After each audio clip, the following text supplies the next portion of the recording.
Hello everyone, we got a request to show and discuss some of the applications of some of the skills that we develop through the partnering, through the structural work, even through the Qigong and mental skill training that we do, to implement this in the context of helping a partner work in their own structure and to some degree do, let's call it prehaving or also structural work specifically for the joints.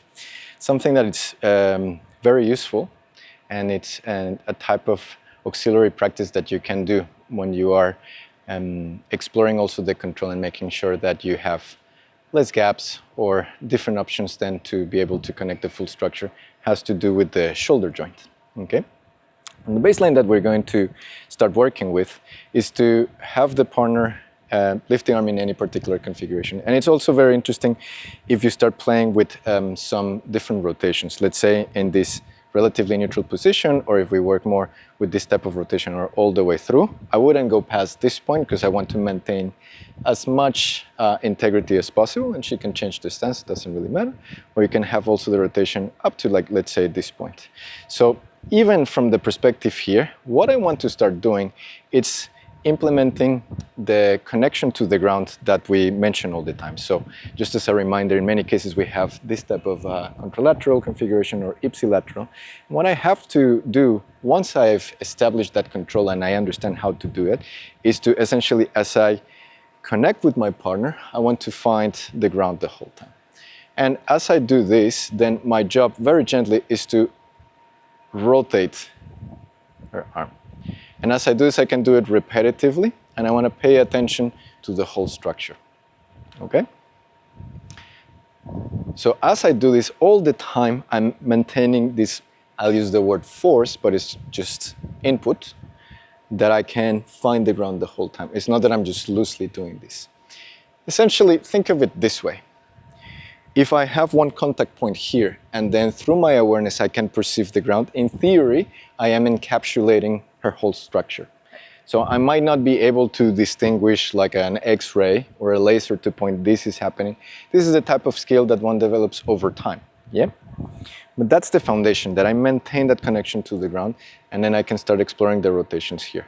Now, you can also work with different contact points, whether this second hand comes below the elbow or past, okay? And you want to go through different layers, right? So I can do it that way, and I can choose to change the hand, and in this one, start working with rotation. And it's the same idea. I need to always maintain that fitting force there. So at first, this is just the exploration. She had a nice click just in the release from that. Nice click. Just simply because we're maintaining the structure there, okay? Once we do that, then we go into maintaining this quality that I get all the way to the ground, but I can change the point of contact, the entry point. So as an example, I can meet directly from the front, right? So it would be like with the fingertips, and I meet this there, right? Then I can have my hand on the side, but I still try to connect to the ground. Or on the other side, and I connect to the ground, I can have it below, and I can have it above. So if you pay attention, obviously from the distance it's a bit trickier, but as I do this, you'll see that Adrena's structure is adjusting, like micro adjustments, but she's continuously changing as I change the vector. So over time then I can go just with a single finger, because this still allows me to feel the ground. So it's not that I have to maintain this direct line there. It's just from here I can still track there. Or go from this point here, change, and then change. And it's not so much a matter of speed. So it's an interesting thing. Obviously, I cannot make bold claims or this or that. It's just simple observations. But there's a very similar effect that starts to happen with the stabilizers, for instance, in the type of stuff that you do with, for instance, all of the Swiss ball or type of rebounding ball that it's done in proprioceptive training, right? So it's a similar effect. It's just that this is a bit more interesting because we can also change, let's say, the quality of the contact when we're doing this, okay? So this is the baseline. These things look so simple, but here's the thing, you can't tell what the benefit is from both sides. So if I am somebody who's doing any type of therapy or healing work, manual work with my hands, remedial massage, myofascial release, you call it, or even taking people through rehabbing, I need to have the skill in my hands to be able to manipulate these things comfortably and listen to the structure of the other, okay? So these are extremely basic ones where I know how to connect and not disrupt, but I feel what happens in her structure. So even just with the one thumb and a little bit of pressure, I should be able to notice what happens with the ribcage, for instance, and the joints. And this allows me with very little to give her very interesting information to the system that she then has to deal with, okay? Now, the other thing that we can do is from this configuration, if I use both of my hands just to essentially connect here, what I'm going to ask her is to focus on one particular joint.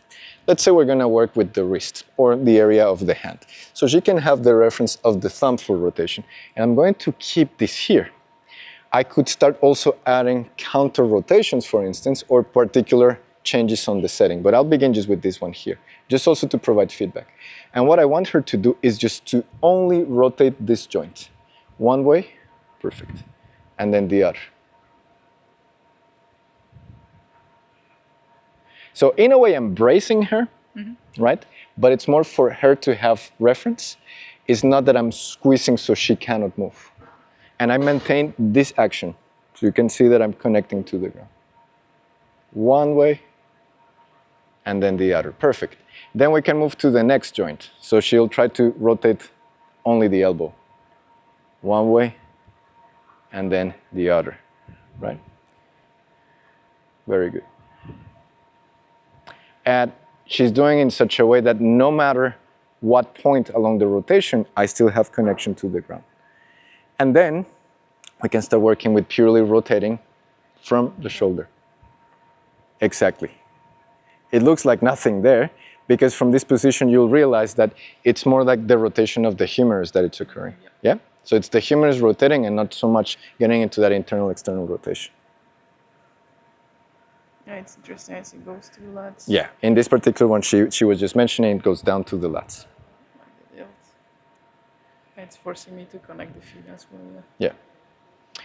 So as we go with these ones, there's many other layers that we can implement. Those of you who have done the Qigong training, for example, we've discussed the different types of stretches that we can generate, like this yang type of stretch, this expansive, or the yin type of stretch that it's more like the condensing, right? So if I connect with her in that same way, and she has this expansive quality through the joints, and then works the rotation, let's say, of the shoulder, it's also a different quality. And it's much smaller. It won't have the same effect, right? But this is one option there. Or in this one, I can provide the condition, so it's a bit of traction, and then she can have this yin pulling of the joints, and then find the rotation. And this one, it's a completely different type of outcome. This is almost like generating a bit of separation, a bit of separation of the tissue, right? Now, obviously, we can work with any type of configuration. This is just the baseline because it's relatively simple for me to maintain that connection there. And like you can reinforce this also from like the position here, like finding the ground, right? But then let's say that you want to add some flexion here. So you could be in this particular position, right? And it's the same thing. I have to connect with her. These are the tricky things that one needs to be able to have like the hands on. So you get the feeling, right? So I can connect with her in this particular way, or I can connect with her this way. It's like a more So like I am generating traction for her. So like I'm doing this, or I'm doing this. Let's say we work with that traction, right? And then what I want to do here, for example, is just get her to work rotation of the wrist, and wrist only, and maintain that traction. Yeah, that's again completely different. Yeah, it's a different line there. Right? Then let's say that in this one in particular, I keep this action here, and then she focuses on the rotation from the femur. Okay, so it's very little movement here because I have to keep the traction, and then she tries to rotate the head. Nice. Oh, nice adjustment there. Once more. Okay. It's like mobilizing the joint on the inside. Yeah. Or like the capsule. Now, we also need to maintain perspective of these guys. I don't know, depending on which part of the world and what type of modality you work with, okay? I have an observation of spending many years in Australia where physiotherapists, for the most, have 20 minutes to work with a client or a patient, right? And obviously we have different cultures and dynamics when it comes to the body. So the optimal conditions for this is just to implement it in the exploration when you have different training partners. And it's a win-win type of situation because my listening skill enhances the more I do this. And at the same time, I'm improving the structure of my partner, okay? So all of the points that we have discussed in terms of conductivity will go up when we're doing this. And we can find very, very, very specific settings for our partner in terms of the type of information that the system requires to connect or to generate more space or just basically to generate the conditions for whatever it's needed in the body to actually happen. Like I said, you can think of many different types of modalities. So for example, if the partner it's lying down. This way? Anyway. Maybe this way. Yeah, perhaps this way. So if my partner is lying down, we can also have different types of connections here. So this is an interesting one because we don't have the same configuration all the way down to the ground through the feet. But I'll still connect with my partner's structure. So if she has this here and I'm generating a bit of traction, when I do the pulling, she'll feel that I'm pulling her core. So like I'm doing this action here. Notice that I'm not doing this. I'm not pulling like so. So I require to have that skill. So in this case, I, for example, just feel the frame. So there's this line going from the elbow across to the other shoulder. And once I have that, I can start to feel also the spine. And from that point, I can start to generate the traction to her core. Now from this position, she can work on that rotation. Let's say any of the joints, you can go a bit of the wrist, a bit of the elbow. And I need to maintain that traction. Yeah, that's nice. Just feel like it goes well to my back chain almost. Yeah, it goes to the back chain in this case. That's why it's going more to my rib. Yeah. It's like mobilizing myself from the inside. Exactly. Because I've got the constraints. Yeah. So what if I try internal and external rotation? You can also do that. So like the question, I don't know if the mic picked it up, it's more about the internal and external rotation. So there's several ways for me to do this.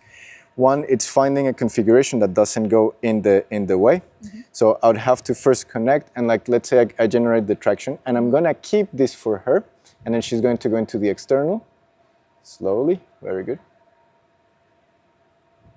And because of the traction, the range changes. Yeah, it's adjusting my shoulder. Exactly. And right? This can release. Exactly. And I have to keep that constant and then she can then go into, let's say, the internal rotation. I still need to keep the traction. It's also different if I initiate here or there. Exactly. Yeah. So just for the sake of reference, if I am not doing that, let's say that I just simply place my hands here and she's doing external and internal rotation, I'm feeling, but you see how much range she has. Now, it's not that I'm preventing her. I'm not adding resistance. So she's not moving through in the sense of me stopping the range from happening. But this type of connection, because the type of traction that I'm doing goes all the way to her core, when she's moving, she's mobilizing deeper chains and longer chains. So the amount of movement would be completely different than if she was just freely moving, right? So again, it's not that she's in this position and I just place my weight and say like, press against it. That's a very valid form, yeah, right? But it's more superficial. But it's a different thing, and like like FRC and many other practices do this type of mobilization where you can also like pin this with a heavy dumbbell. You have your isometric and you try to mobilize, and it can be very beautiful, right? Here is just purely the application that we have discussed, that it's a byproduct of the skills that once developed from all of the sensitivity, structural drills, mental skill training, and the Qigong, okay? With our proprioception enhancing more and more and more and more and more and more. So essentially it's completely endless. And perhaps it's more an invitation to consider, if you are somebody who works with the hands, how do you actually practice and prepare yourself and enhance your skill? Obviously, if you're day in, day out touching people, right, you will unconsciously be developing these things. But if you try to consider like different modalities and different qualities in which you use to feel the body of the other, well, the options that you'll be able to generate will enhance much more. And obviously, if the person who is on the receiving end also has good awareness, and listening skill themselves, well, the outcome goes to the next level. I hope this is beneficial for you. If you have any questions, send us an email. Thanks for watching.